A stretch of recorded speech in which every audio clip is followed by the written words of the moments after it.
The strong one के episode 05 के साथ हाजिर हूं। तो अगर आप मेरे चैनल के ऊपर नए और अभी तक चैनल को सब्सक्राइब नहीं किया हुआ तो जल्दी से चैनल को सब्सक्राइब कर दे, वीडियो को लाइक और शेयर कर दे, शुक्रिया। तो लास्ट एपिसोड के एंड पे आपने देखा था कि व्हाइट हैंड जो होता है वो उन तीनों ऑफिशियल्स का पीछा कर रहा होता है और कहता है कि मेरा वक्त आ चुका है, अब मैं भी यहाँ पर मजा करूंगा। तीनों ऑफिशियल्स जो होते हैं उसके सामने भाग रहे होते हैं, वो तीनों पीछे की तरफ देखते हैं और कहते हैं कि जो तो हमारे करीब पहुंच चुका है, अब हम लोग क्या करें। तो उनमें से कहता है कि लगता है कि मैं अलग होना होगा, चलो जल्दी से अलग हो जाओ। तो वो तीनों वहां पर तीनों डायरेक्शन में भागते हैं। जैसे वो लोग वहां से तीनों ही अलग अलग डायरेक्शन में भागते हैं तो उनमें से सबसे पहले वाले की किस्मत खराब होती है, जिसके ऊपर व्हाइट हैंड जो होता है जंप करते हुए उसके करीब पहुंच जाता है और उसे कहता है तुम्हें क्या लगा था कि तुम यहाँ से भागकर जा सकते हो, तुम में से एक भी यहाँ से भागकर नहीं जा पाएगा। और साथ ही वो अपनी तलवार को घुमाते हुए उस बेचारे गार्ड की बॉडी को दो हिस्सों में काट देता है और जहां पर ना सिर्फ उसकी बॉडी को काटता है बल्कि नीचे की पूरी बिल्डिंग भी कट जाती है। फिर साथ ही वो भागता हुआ आगे वाले की तरफ आगे बढ़ता है क्योंकि अब अगला उसका शिकार बनेगा। वहीं से नेक्स्ट सीन जो होता है फिर से ब्लैक हैंड और सोमा की फाइट का दिखाया जाता है। वहां पर एक जबरदस्त धमाका हुआ था जहां पर नीचे से ग्राउंड फटा था। तो वहीं पर मिट्टी हिटने के बाद दिखाते हैं कि ब्लैक हैंड जो होता है वो सोच रहा था कि अब मैंने उसको पकड़ लिया, लगता है कि वो बुरी तरह जख्मी हो गया होगा मेरे इस अटैक की वजह से। वो कितना ही स्ट्रॉन्ग क्यों ना हो, वो यहाँ पर इतने बड़े अटैक को तो बिल्कुल भी फेस नहीं कर सकता था क्योंकि ये अटैक बहुत ज्यादा बड़ा था और ग्राउंड काफी बुरी तरह से फटा है। तो मुझे लगता है कि वो ग्राउंड के अंदर दब गया होगा।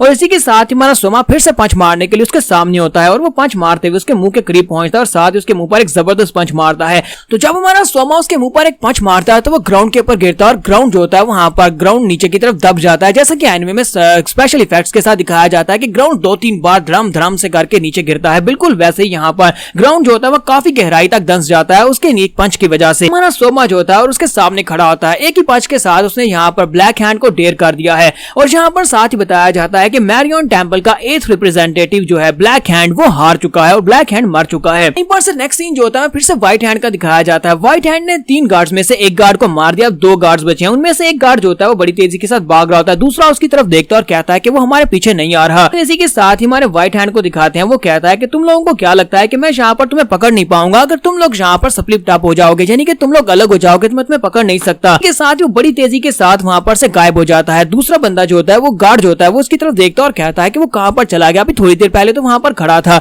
और इसी के साथ ही हमारा जो व्हाइट हैंड होता है उसके मुंह के करीब पहुंच जाता है क्योंकि उसकी स्पीड गार्ड की स्पीड से ज्यादा होती है और वो उसे कहता है तुम तो मर चुके हो और तुम अभी भी यहाँ पर भाग रहे हो। और इसी के साथ वो अपनी तलवार को घुमाता है और उसकी बॉडी को सेंटर से 2 हिस्सों में काट देता है और कहता है कि तुम्हारे लिए बड़ी ऑनर की बात है कि तुम यहाँ पर व्हाइट हैंड के हाथ उसे मार रहे हो। व्हाइट हैंड उसको मारने के बाद बड़ी स्पीड के साथ जंप करते हुए वहां पर एक ऊंचा सा टावर होता है, वो उस टावर के ऊपर जाकर खड़ा हो जाता है। वो उस टावर के ऊपर जाकर खड़ा होता है और तीसरे वाले की तरफ देखता है और कहता है क्या वो तीसरे वाला कहां पर चला गया, वो कहीं पर छुपा होगा, मुझे बस उसे मारना है और उसके बाद मैं वापस जाऊंगा और जाकर ब्लैक हैंड के साथ उस पूरे के पूरे गांव को तबाह कर दूंगा। लेकिन जैसे वो भी वहां पर आराम से खड़ा होता है इसी के साथ एक बड़ा सा हाथ उसकी तरफ आगे बढ़ता है और ये हाथ सीधा उसके मुंह के ऊपर लगता है। जैसे वो हाथ जो होता है उसके मुंह के ऊपर लगता है और इसी के साथ ही हमारा सोमा जो होता है उसके सामने खड़ा होता है और इस बात से व्हाइट हैंड भी काफी हैरान होता है। लेकिन उसे हैरान होने का इतना टाइम नहीं मिलता। हमारा सोमा जो होता है उसके मुंह के ऊपर हाथ रखने के बाद बड़ी जबरदस्त एक्शन के साथ वहीं से ऊपर से नीचे की तरफ उसे खींच कर लाता है और पूरी बिल्डिंग के साथ घसीटता हुआ उसे नीचे ग्राउंड के ऊपर जाकर पटकता है और इस तरह पूरी की पूरी बिल्डिंग में एक बहुत ही बड़ी लाइन पड़ जाती है, यानी पूरी की पूरी बिल्डिंग जो होती है उसके साथ टकराकर टूट जाती है। व्हाइट हैंड उठने के बाद कहता है कि अभी भी यहाँ पर मेरे साथ क्या चीज टकराई, किसी चीज ने मुझे ऊपर से नीचे खींचा, लेकिन वो क्या था। फिर साथ ही वो कहता है लगता है किसी ने मुझे ऑफ गार्ड पकड़ लिया,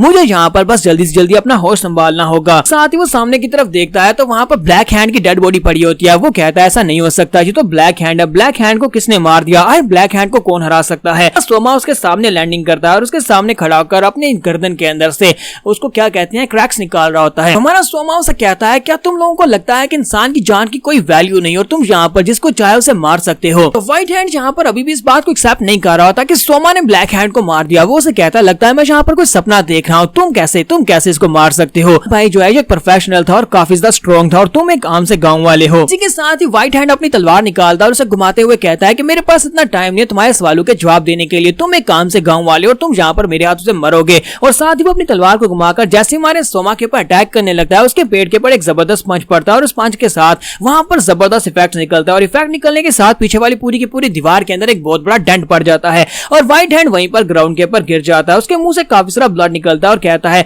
ये कैसे हो गया, तुम इतने स्ट्रॉन्ग कैसे हो सकते हो। तुम्हारा सोमा उसे कहता है कि दोबारा कभी भी हाथ गोल में पांव भी मत रखना, यहाँ पर इस गाँव से दफा हो जाओ, ये गाँव का गार्डियन मैं हूँ और तुम में से कोई भी यहाँ पर नहीं आ सकता। मैरियन फोर्ट्रेस से दोबारा यहाँ पर कोई भी मत आए। के साथ ही हमारा जो व्हाइट हैंड होता है वो बहुत ज्यादा गुस्सा होता है और वो अपनी तलवार को उठाता है और साथ ही यहीं पर हमें दिखाते हैं फिर से एक बैकग्राउंड सीन दिखाते हैं जहाँ पर ये दोनों बच्चे होते हैं। तो वहां पर दिखाते हैं कि मैलियोंग्स टेक्निक यूज करते हुए ब्लैक हैंड उसको इंप्रेस करने की कोशिश कर रहा होता है और उसे दिखाता है कि मैं नई नई टेक्निक्स को सीख रहा हूँ। हमारा व्हाइट हैंड जो होता है उसे उसकी टेक्निक्स देखने में कोई भी इंटरेस्ट नहीं होती, ना ही उसे मार्शल आर्ट सीखने में कोई इंटरेस्ट होती है, क्योंकि व्हाइट हैंड एक बहुत बड़ा जीनियस है। वो किसी भी टेक्निक को एक ही बार में देखकर सीख सकता है। तो उसके पास यहाँ पर सिर्फ और सिर्फ एक ही चीज थी जिसको वो एडमायर करता है और वो लड़कियां हैं, यानी कि वो सिर्फ और सिर्फ खूबसूरती को ही आर्ट समझता है। साइड के ऊपर वहां पर लड़कियों की तरफ देख रहा था और उसके बारे में कहा जाता है कि इसे मार्शल आर्ट से इतना लगाव नहीं जितना इसे खूबसूरती के साथ लगाव है। कहीं पर लाइब्रेरी का सीन दिखाते हैं जहां पर वो एक बुक ले रहा होता है, एक बुक जो कि मार्शल आर्ट्स की बुक होती है और उसकी स्पेशल टेक्निक के बारे में होती है। और वहां पर उस बुक के बारे में लिखा गया होता है कि इसके अंदर एक स्पेशल टेक्निक है जिसको हाई लेवल के ऊपर जब आप सीख लेते हैं तब आप फायर को भी फ्रीज कर सकते हैं,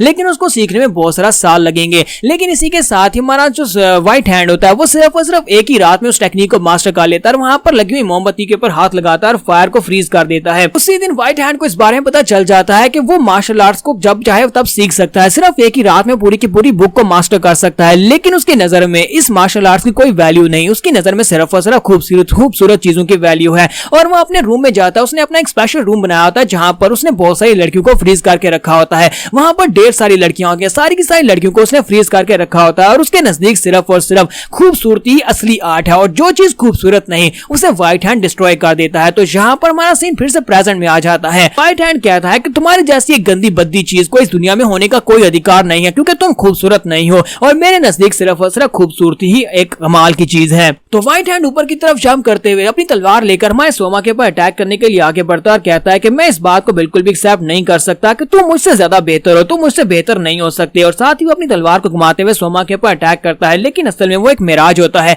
हमारा सोमा जंप करते हुए ऊपर हवा में चला जाता है और उसके अटैक को अवॉइड कर लेता है। तो व्हाइट हैंड नीचे उतरने के बाद ऊपर की तरफ देखता है और उसे कहता है कि अब तुम बिल्कुल भी नहीं बच पाओगे, तुमने यहाँ पर बहुत बड़ी गलती कर दी हवा में जाकर, क्योंकि अब मैं यहाँ पर अपने फाइनल अटैक को यूज करने वाला हूँ। और इसी के साथ ही व्हाइट हैंड जो होता है अपने स्पेशल अटैक को यूज करता है जिसका नाम फाइनल आइस स्टॉर्म होता है, स्नो डांस के नाम से। और इसी के साथ ही वहां पर से बहुत सारी स्नो निकलती है, यानी आइस निकलती है और उस आइस के साथ तलवारें बनती हैं और सारी की सारी तलवारें जो होती हैं वो शार्ड्स की तरह ऊपर की तरफ जाती हैं। अपनी तलवार को ऊपर की तरफ उठाता है तो इसी के साथ ही वो सारे के सारे शार्ड्स आइस के क्रिस्टल्स जो होते हैं वो तलवारें, छोटी छोटी तलवारें होती है, वो बड़ी तेजी के साथ ऊपर की तरफ जाती हैं और चारों तरफ से ऊपर की तरफ बाड़ी होती है ताकि सोमा वहां से भाग भी ना पाए। और बहुत सारी तलवारें होती है, कोई थोड़ी नहीं होती। दूसरी तरफ से हमारा सोमा जो होता है वो उसकी तलवारों की तरफ आगे बढ़ता है ताकि उसके अटैक को वहां पर पियर्स करके उसकी तरफ आगे बढ़ सके। व्हाइट हैंड को कंफर्म होता है कि वो यहाँ पर अपने फाइनल अटैक के साथ सोमा को मार डालेगा और दूसरी तरफ से सोमा को कंफर्म होता है कि वो इस अटैक को ब्लॉक कर सकता है और इसको छेद कर आगे निकल सकता है। और इसी के साथ ही दोनों वहां पर अटैक्स आपस में टकराने लगे। एक तरफ से सोमा का पंच होता है और दूसरी तरफ से वो सारी की सारी तलवारें जो होती हैं वो आगे बढ़ती हैं और सोमा के करीब पहुंच जाती हैं